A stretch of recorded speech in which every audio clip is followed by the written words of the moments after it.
오늘 말씀에는 사도 베드로가 나면서부터 못 걷게 되었던 이 한 사람을 고치는 장면이 나옵니다. 굉장히 유명한 이야기이죠. 특히나 이 사람을 일으킬 때 그 멘트라고 해야 될까요? 했던 말이 잘 알려져 있습니다. 6절 말씀이었어요.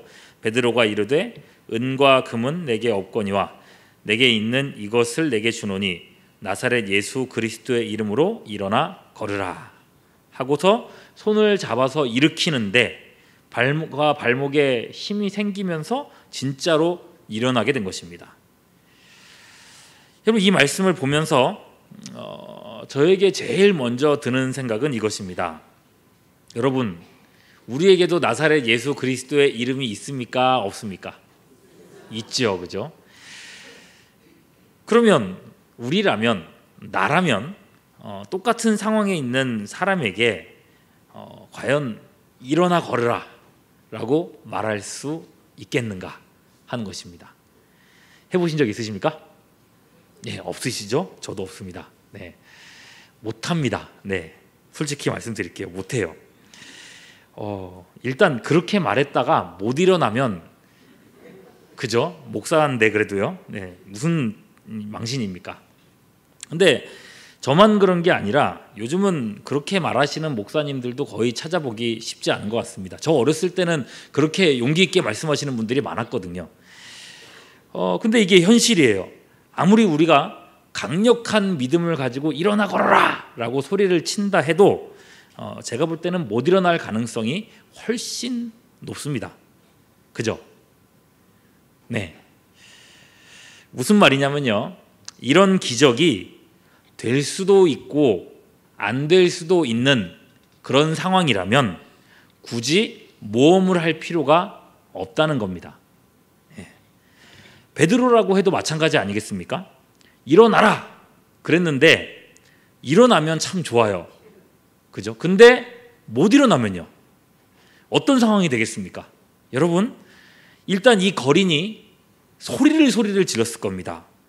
아니, 이 사람들 좀 보게, 돈 없으면 그만이지, 우리가 돈 없다 그러더니 내게 있는 걸 준다고 온갖 포문 다 잡아놓고서는 일어나라고?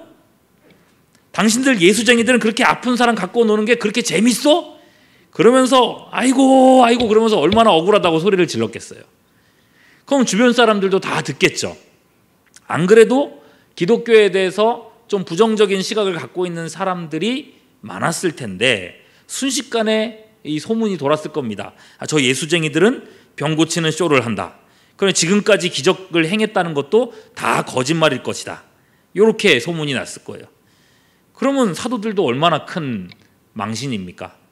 근데 이게 자기들만 망신 당하면 그나마 다행일 거예요. 결국 예수님의 이름까지 욕되게 되지 않았겠습니까? 이 한 건이 사실 굉장히 치명적인 사건이 될 수도 있습니다. 사도들은 순식간에 사기꾼이 됩니다. 그러면 그들이 가르치는 복음도 이 사람들이 믿지 못하게 되겠죠. 그 순간 기독교 공동체가 와야 될 수도 있는 것입니다.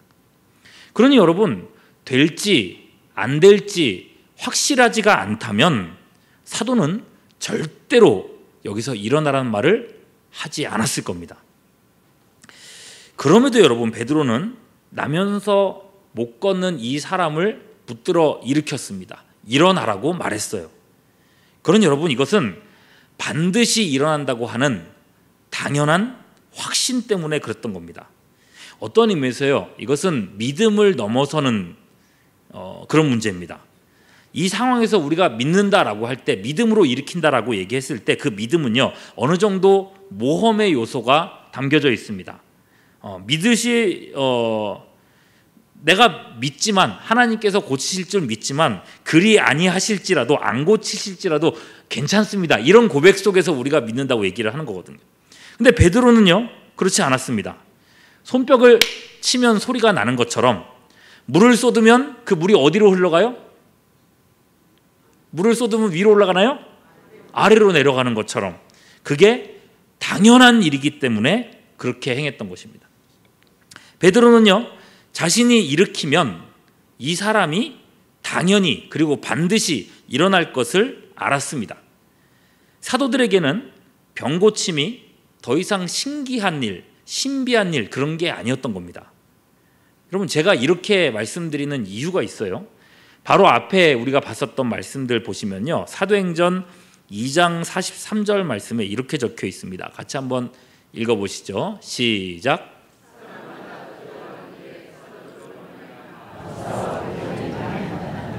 기사와 표적이 얼만큼 나타났어요? 많이 나타났다고 했습니다. 많이 나타났어요. 하나님은 사도들의 복음을 증거하기 위한 표적으로서 병고침과 기적을 많이 일어나게 하셨습니다. 이것은요, 실패가 없었다는 의미입니다. 이들은 이미 수많은 기적들을 행하고 있었습니다. 하나님께서 자신들을 통해서 교회의 토대를 세울 줄 그들은 이미 확신하고 있었습니다. 제자들은 그리스도의 신실하신 일하심을 의지해서 마음 놓고 병고침을 선포할 수 있었던 겁니다. 그러니 우리 시대하고는 전혀 다른 느낌이죠. 베드로는 전혀 의심 없이, 또는 안 일어나면 어떡하지? 못 고쳐지면 어떻게 하지? 하는 그런 걱정이나 염려 없이 나사렛 예수 그리스도의 이름으로 이 못 걷는 사람에게 선언할 수 있었던 겁니다. 못 걷는 사람이 일어난 것, 이것은 이미 일어났던 수많은 기적들 중에 하나에 불과하다는 겁니다. 그러니 여러분, 사도들이 병 고친 사건을 여러분 성경 읽으면서 보시면서 오늘날에도 고칠 수 있느냐 없느냐 이런 걸로 논쟁할 필요가 없습니다. 우리도 고칠 수 있다 이런 식으로 접근하는 거 곤란합니다. 제자들은 고쳤는데 왜 목사님은 못 고치세요? 아니에요, 여러분. 하나님은 이 병 고치라고 목회자 부르신 게 아닙니다. 사도들에게도 마찬가지예요. 사도들에게 중요한 것은 지금 병 고치는 문제가 아닙니다. 이건 당연한 거고요. 병 고침보다 중요한 것이 있습니다. 여러분, 그것은 뭐냐면 이 사람이 성전에 들어갈 수 있게 되었다는 겁니다. 어떻게 됐다고요? 성전에 들어갈 수 있게 되었다. 고침받기 이전에 이 사람은 성전에 못 들어가는 사람이었습니다. 레위기 21장에 보면 이 아론의 자손이라 할지라도, 제사장 가문이라 할지라도 17절 말씀에 육체에 흠이 있는 사람은, 육체에 어떤 모양이든 흠이 있는 사람은 성전에 못 들어온다 했습니다. 18절 19절 보면요, 누구든지 흠이 있는 자는 가까이 못할지니 곧 맹인이나 어떤 자요? 다리 저는 자나 코가 불완전한 자나 지체가 더한 자나 발 부러진 자나 손 부러진 자나. 23절 휘장 안에 들어가지 못할 것이요 제단에 가까이 하지 못할지니 이는 그가 뭐가 있다고요? 흠이 있으면 못 간다는 겁니다. 여러분, 제사장이라도 그렇게 되었을진데, 하나님의 성전 안에 들어갈 수 없었을진데, 일반인이에요. 일반인이면서 걷지 못하는 이 사람이 어떻게 성전에 들어갈 수 있겠어요? 하나님 나라에서 받아들여지지 않는 사람이었다는 것입니다. 그런데 이제 고침을 받게 됐습니다. 자기 다리로 걷게 된 겁니다. 걷자마자 이 사람이 한 일은 무엇입니까? 아버지! 어머니! 내가 이렇게 걷게 됐어요. 할렐루야! 하면서 집으로 뛰어갔습니까? 아니죠. 8절이요. 뛰어서서 걸으며 그들과 함께 어디로 갔어요? 성전으로 들어가면서 걷기도 하고 뛰기도 하며 하나님을 찬송했습니다. 성전으로 들어갔어요. 유대인입니다. 유대인으로서, 하나님을 아는 사람으로서, 하나님의 백성이라고 불리는 사람으로서 평생을 성전에 들어가 보지 못하고, 왜요? 나면서부터 못 걸었잖아요.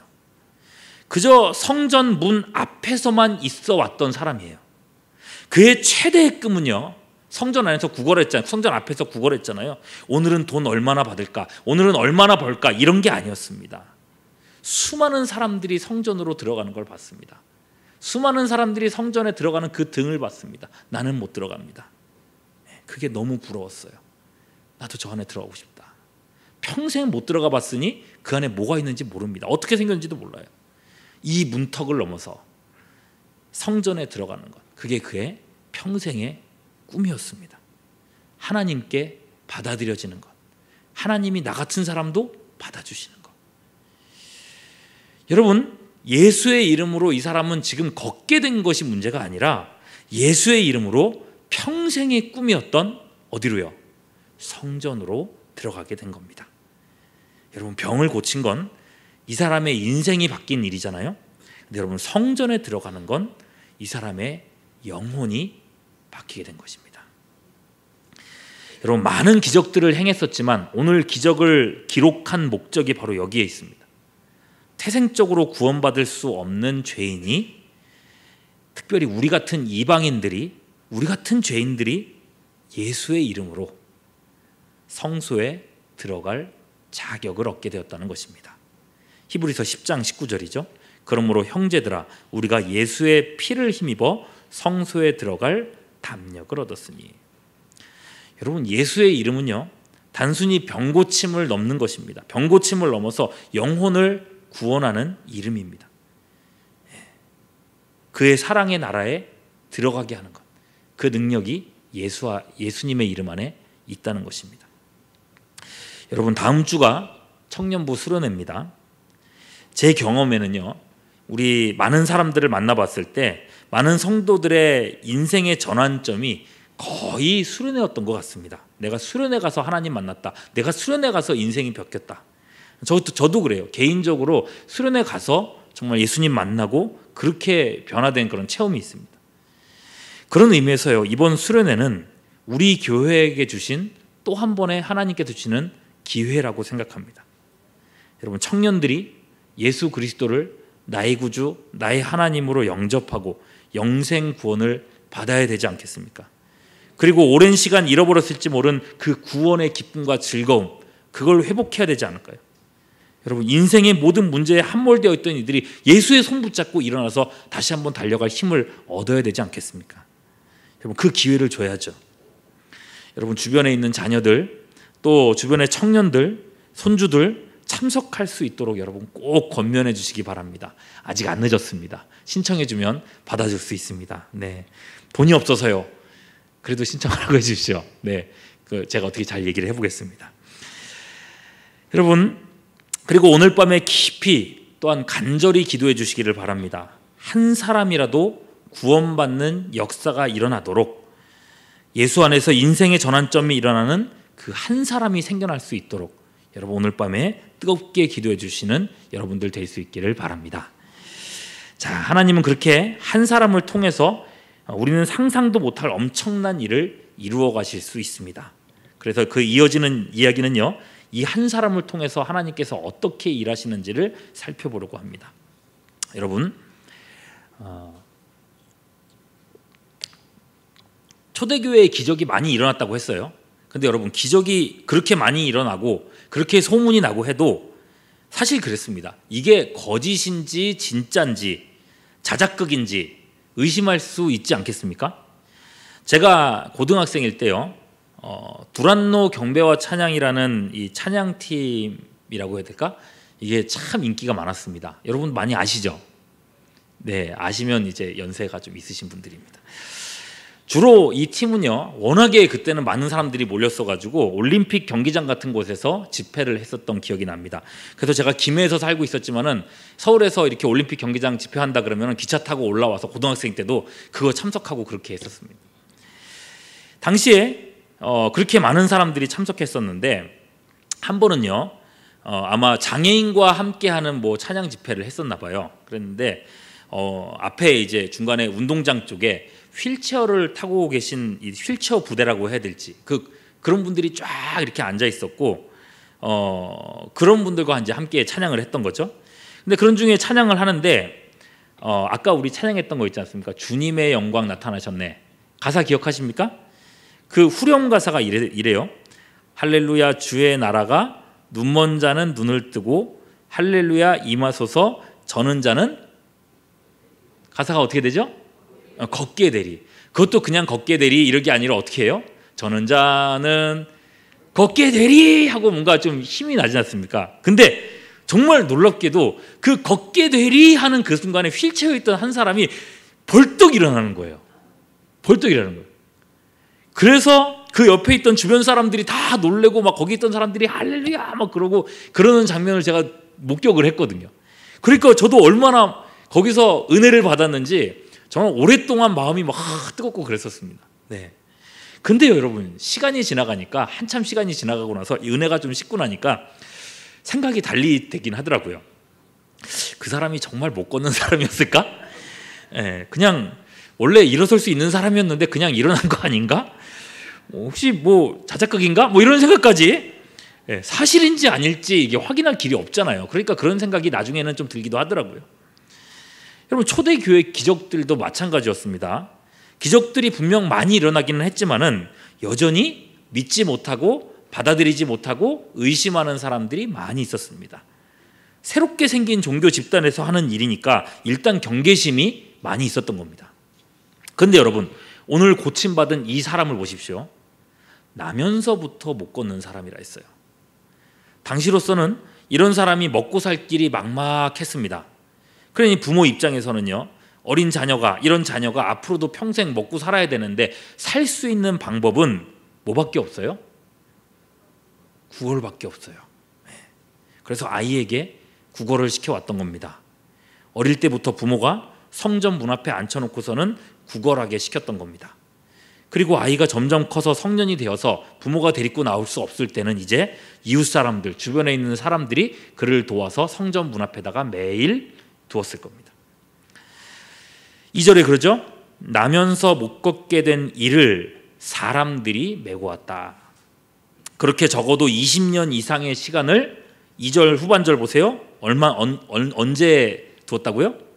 날마다 성전 앞에서 구걸을 했습니다. 여러분, 모든 유대인들이 성전 중심으로 살아가지 않습니까?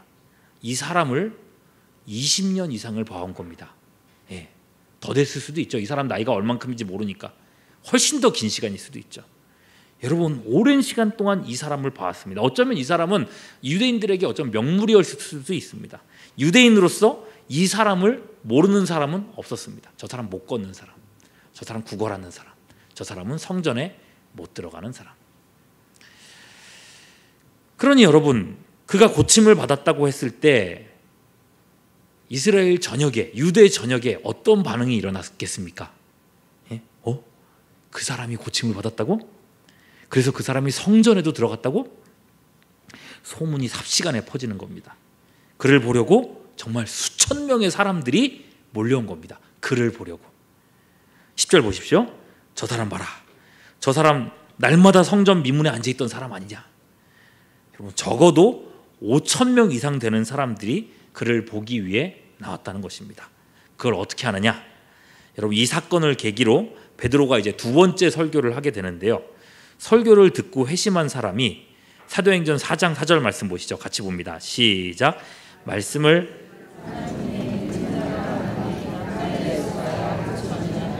남자의 수가 5천이나 되었다. 그랬습니다, 여러분. 그만큼 이 치유는 충격적이고 부정할 수 없는 사건이었던 겁니다. 엄청난 사람들이 이 사건 하나를 통해서, 이 한 사람을 통해서 교회에 유입되었습니다. 앞서서 회심한 사람이 3천 명 있었잖아요. 그리고 날마다 구원받는 사람들이 계속 있고요. 그리고 이제는 남자만 5천 명이다. 그럼 여자는 몇 명일까요? 네? 예, 여자는 5천 명보다 많을까요? 적을까요? 예, 지금 여기에 지금 남자가 많습니까? 여자가 많습니까? 네, 2배 이상은 될 거라고 봅니다. 그죠? 애들도 있을 거 아니에요. 그죠? 애들 숫자에 포함 안 시켰거든요. 20살 이하로는. 그러면은 얼마나 많은 사람들이 여기 들어왔다는, 교회 안으로 들어왔다는 거겠습니까? 여러분, 그러니 여러분 15,000명 이상은 되는 숫자, 훨씬 넘는 숫자가 지금 교회 안에 들어온 겁니다. 그들이 교인이 되었습니다. 그들이 성도가 되었습니다. 그리고 그들이 훈련받았습니다. 그리고 여러분, 이 정도나 되는 사람들이 이제 흩어져서 온 유럽과 아시아로 흩어지고 세계 곳곳에 교회를 세우게 되는 것입니다. 여러분, 엄청나게 많은 사람들이 예수님을 믿게 됐고 또 교회 선교에도 새 장이 열리게 되었습니다. 무엇을 통해서요? 단 한 사람의 변화를 통해서 일어난 사건이라는 것입니다. 여러분, 누구도 거들떠보지 않았던 이 한 사람일 텐데 그 한 사람이 5,000명 회심의 열쇠가 될 거다. 누가 상상이나 했겠습니까? 누가 생각이나 했겠습니까? 근데 여러분, 이것이 하나님께서 일하시는 방법입니다. 한 사람의 변화, 수련회를 통해서 한 청년이 변화되는 것. 여러분, 오늘 밤에 뜨겁게 간절히 기도해야 될 제목이 바로 이것인 줄 믿습니다. 여러분, 오늘 말씀을 봤을 때 그 변화의 출발점이 무엇이었습니까? 1절 말씀이요. 같이 봅니다. 시작. 제9시 기도 시간에 베드로와 요한이 성전에 올라갈세. 제9시 오후 3시예요. 기도 시간에 베드로와 요한이 성전에 갔다. 두 제자가 기도 시간이 되어서 기도하러 가다가 이 역사가 일어난 겁니다. 여러분, 그러면 그런 생각이 드시죠? 기도 시간에 기도하는 거 당연한 거 아니야? 라는 생각이 들지 않습니까? 여러분, 대단한 일입니다. 바로 얼마 전에 겟세마나에서 예수님께서 땀방울이 되도록 핏방울이 될 정도로 그렇게 간절히 기도했는데 미안해서라도 못 잘 것 같은데 제자들 어떻게 했어요? 콜콜 잤습니다. 2번, 3번 와가지고 야 같이 기도 좀 하자. 그래도 어떻게 했어요? 콜콜 잤습니다. 그래서 예수님이 뭐라 그러셨어요? 네, 야 니네 1시간도 깨워서 나랑 같이 기도 못하냐라고 책망받았던 사람들입니다. 그 이전에도요, 복음서 말씀을 보면 기도 얘기만 나오면 이 친구들이 아니라 이분들은요 잠을 자거나 책망을 받거나 했던 사람들입니다. 그들이 제자들입니다. 근데 여러분, 지금은 달라요. 기도 시간이 되어서 당연한 듯 기도하는 자리로 나아갑니다. 여러분, 짧은 시간인데 엄청난 변화가 일어난 겁니다. 기도의 실패자가 기도의 성공자가 되는데 많은 시간이 필요하지 않더라는 것입니다. 하나님은 이런 제자들을 통해서 자신의 계획을 이루어 가셨습니다. 여러분, 금요 기도의 시간이 되어서 금요 기도에 기도하러 여러분 오시지 않았습니까? 맞습니까? 네, 이 시간이 정말 소중하고 그리고 중요한 시간입니다. 여러분들의 역할이 중요합니다. 특별히 여러분, 이 시간에 이제 수련회를 앞두고 있는데 너무너무 중요한 일을 앞두고 있는데 우리 청년들, 우리 젊은이들 위해서 기도해 주시고요. 그리고 수련회가 이제 각각 여름 성경학교 수련회가 끝나지 않았습니까? 행사 후에 모든 교육부서 우리 학생들, 우리 어린이들, 청소년들 세상의 빛과 소금으로 살아갈 수 있도록 그들을 들어서 이 약한 시대에 써주시기를 여러분 기도하면서 우리 하나님의 뜻을 함께 이루어가는 우리 모두가 될 수 있기를 주님의 이름으로 축원합니다. 기도하겠습니다.